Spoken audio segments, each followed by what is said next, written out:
nangyayari dito, itong si Baste, talagang inahas po ang kanyang kakampi. At itong si Bongo, mga kababayan, talagang ito po ay kanila ng binakuran. Hindi na pinaporma itong si Bongo. Bakit, mga kababayan? Dahil nga po ang mangyayari, pinipigilan nila kasi nakikita natin si Bongo ay meron talagang sariling pagkilos. Okay, alam natin si Bongo nandyan po sa Rage Coalition, pero kung makikita ninyo, yung mga kaalyado ni Bongo, yung mga tao ni Bongo, hindi po invited dyan. 'Di ba? Wala po sila Pam, wala sila, parang hindi ko nakita, no, sila Pam, tapos yung doon sa second floor, third floor studio pala. Tapos wala din itong sila sila Paras, mga kababayan, wala din sila diyan. So parang isinantabi, parang initsupuera itong grupo ni Bongo, mga ka-GPnatics. Kasi ng mga nagmamayagpag dyan, nandyan sila Mike Defensor, nandyan sila Vic Rodriguez. Parang sila yung nagsusulong para maging leader ng koalisyon kasi ito ay sama-sama daw, 700 plus ata na mga grupo, mga kababayan, ng mga maka-DDS, Maisug, PDP at mga iba pa.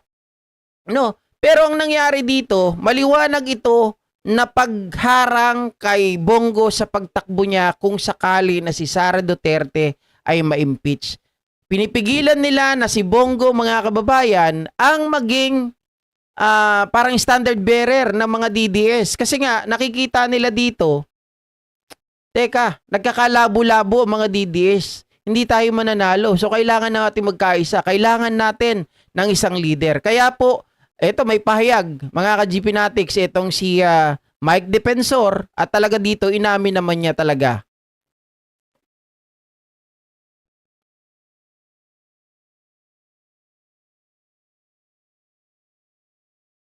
Nagparas pa? Oops. Sa sumpo natin, Mayor Duterte, ay ang pangangailangan ng liderato. Dahil nakita namin ang maraming organisasyon.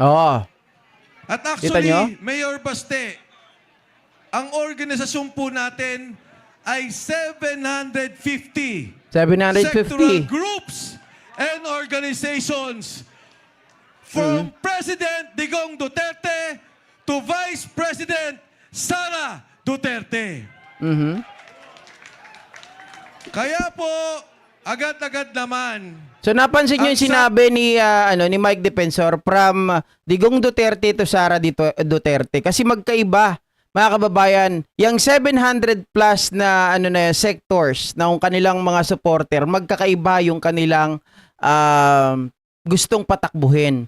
Meron diyan, mga ka-GPnatics, etong si Sara, tapos ang sinusulong nila na Vice President etong si Chavit, 'di ba? Meron naman, mga kababayan, Sara Vice President si Vic Rodriguez. Meron naman Bongo President, mga ka-GPnatics, at iba pang mga tao niya ang gagawing Vice President kung sakali.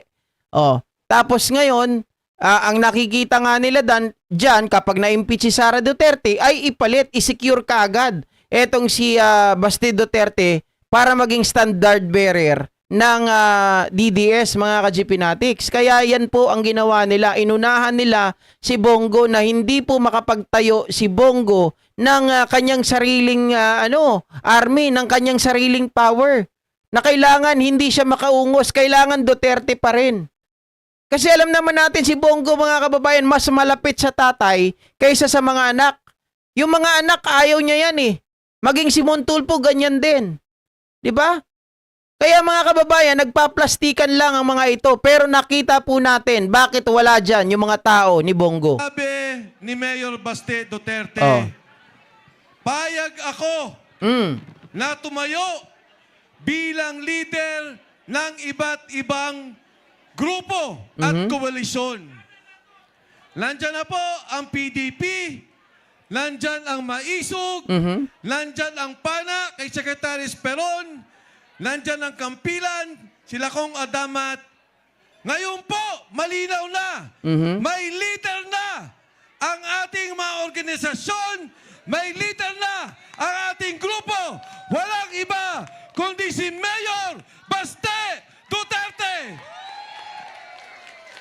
So yan, ang plano talaga nila, binabanggit na dito, mga ka-GP Natics, inilantad na talaga ni Mike Defensor na ang talagang plano nila ay pagkaisahin ang 700 plus na sektor, mga kababayan, para suportahan ang isang leader nila. Kasi hindi pwedeng sila ay magkalat-kalat na may kanya-kanyang kinikilalang mga leader. Kasi ang iba dyan, kay Bongo. Yung iba dyan, mga kababayan, kay dating Presidente Rodrigo Roa Duterte. Ang iba dyan, kay Sara Duterte. Pero yung iba, may mga sarili ding mga interes. Iba-iba yung kanilang mga inahalo bilang Vice President nitong si Sara. Meron din dyan Sara, Guanzon, mga kababayan, may mga ganon.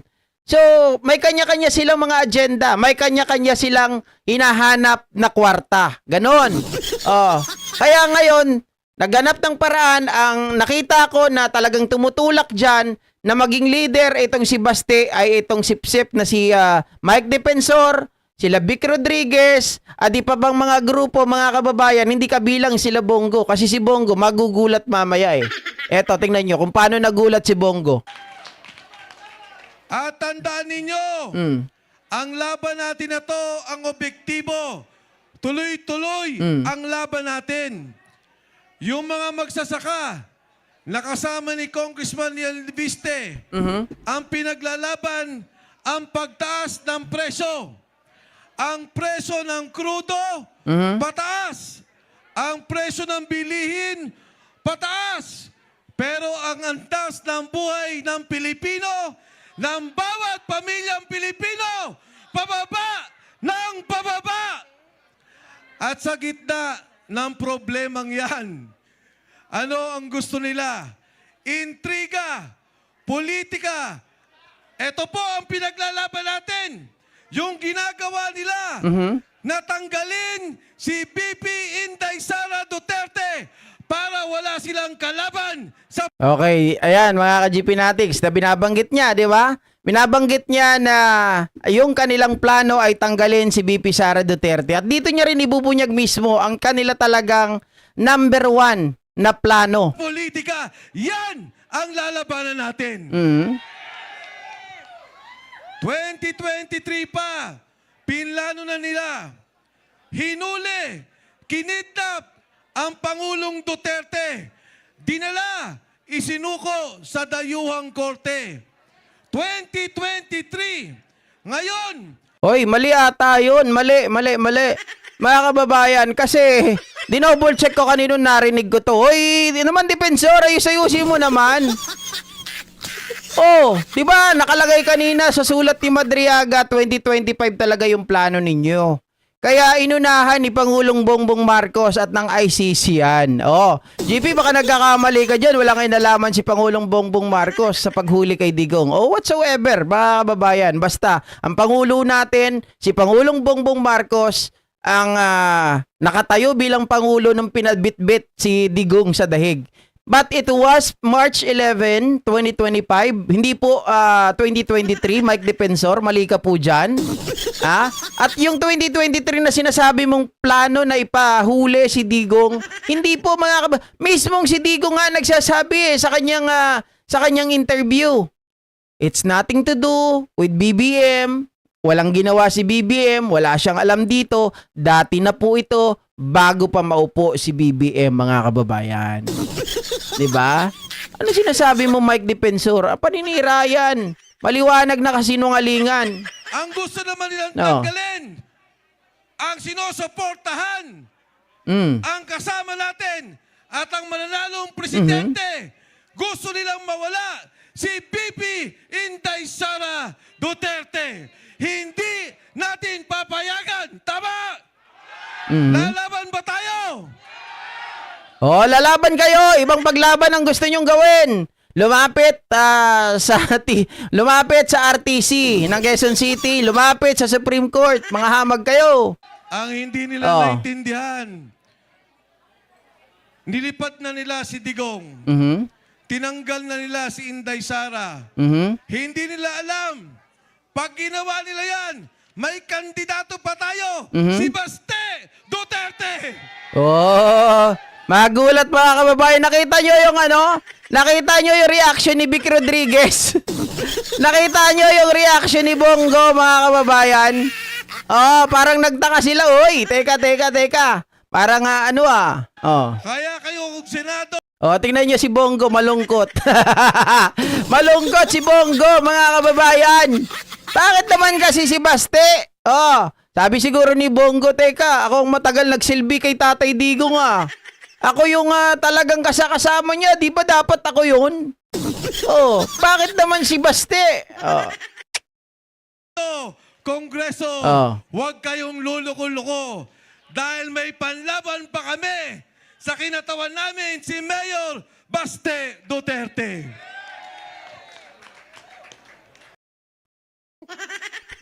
Si Vic, laki ng mata. Ba tayo? Ang hindi nila naintindihan, nilipat na nila si Digong. Oo. Tinanggal na nila si Inday Sara. Hindi nila alam. Pag ginawa nila yan, may kandidato pa tayo. Si Baste Duterte. Kaya kayo, Senado, Kongreso, huwag kayong luluko-luko. Dahil may panlaban pa kami sa kinatawan namin si Mayor Baste Duterte. Siguro mga kababayan, sabi siguro na itong nila, kasi ganito yan nakikita ko tama rin yung binabanggit kahapon. May narinig ako isang komentarista na sinabi niya, dito sa pagsusulong ng mga ito, na itulak si Baste Duterte bilang presidente ng Pilipinas if ever na si Sara Duterte ay ma-impeach, mga ka-GPnatics, ito ay mga tao ni Gloria. Si Mike Defensor, sila Esperon, yung mga tao na yan ay tao ni Gloria, mga ka-GPnatics. At marami pang iba. So parang balik na naman sa pwesto si Gloria pag nagkataon, mga ka-GPnatics. Kasi pag nagkataon, ganito yan teka lang. Iniisip ko mga kababayan. Di ba si Defensor, Esperon, yung mga iba pang tao ni Gloria. Ngayon, kung halimbawa, tatakbo si Baste, presidente, tapos kukunin si Gloria vice president, mga kababayan. Oh. Kayo na bahala mag-isip kung anong pwede nilang gawin. 'Di ba? Kung anong pwede nilang gawin. Kung sakasakali na si Baste maging presidente, tapos si Gloria vice president, mga ka-GPnatics, anong pwede nilang tanggalin? Pwede nila pong palayasin din sa pwesto etong si Baste. Paano GP? Naka-6 na taon na si Gloria, mga kababayan. Well, hindi natin alam. Hindi natin alam kung paano mag-isip yung mga tao na to. 'Di ba? Meron naman tinatawag po na kahit papaano, rule of succession. Hindi ko alam kung paano papasok 'yun. Kung paano nila po makukuha yung pwesto na 'yon. Pero nakita natin, kung hindi man gano'n ang mangyari, malamang sila lang din ang magpapatakbo. Wala namang utak to Sila lang din ang mag-uutos, sila lang din ang magkukumand. Parang mga ka-GPnatics, parang kay Style Cory.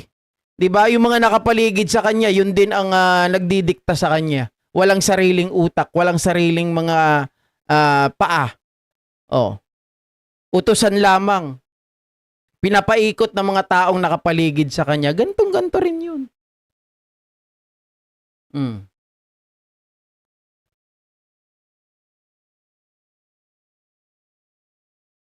Sino to? Sige, ilaban mo si Baste para magbago na rin ang mamuno ng Davao.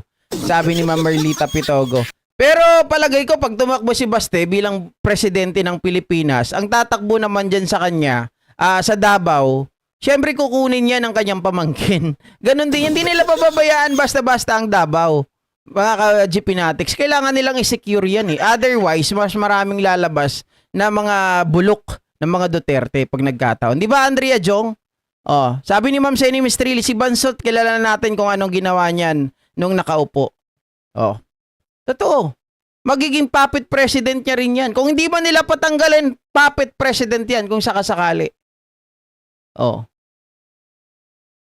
'Di ba? Nakita nyo yung mga planong bulok, planong walang kwenta. Nakita nyo yon? Ayaw nila, mga kababayan, na si Bongo ang pumapel na pumalit kay VP Sara Duterte bilang standard bearer ng mga DDS. Ang gusto nila, si Baste Duterte. Kasi paiikutin nila kasi si Bongo may sariling desisyon, may sariling utak, mga kababayan. Kaya nga si Bongo ngayon pa lang nagpapalakas na rin ng puwersa. Kasi si Bongo may sungay na rin. Bakit? Mga kababayan, biruin mo.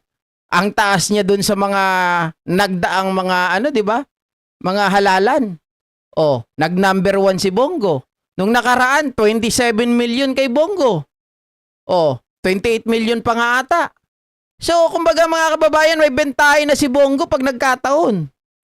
Oh, hindi siya papayag na hindi maging pinakamataas din na pwesto sa gobyerno. Kaya yan din ang iniiwasan ng mga congressman na baka mamaya bantayan daw natin si Bongo. Bantayan nila si Bongo kasi maaring si Bongo din ang magpahamak sa mga Duterte. Magpa-impeach kay Sara.